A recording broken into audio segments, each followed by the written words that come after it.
Sometimes in 2021, PRRD gave me 25 million to purchase high-end motorcycles for Sarah's use while she is in Metro Manila and other ordinary motorcycles for our group operations.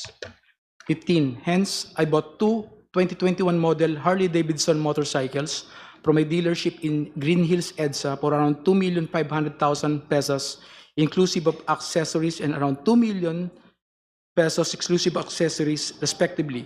Both Harley-Davidson motorcycles were placed under the name of my son.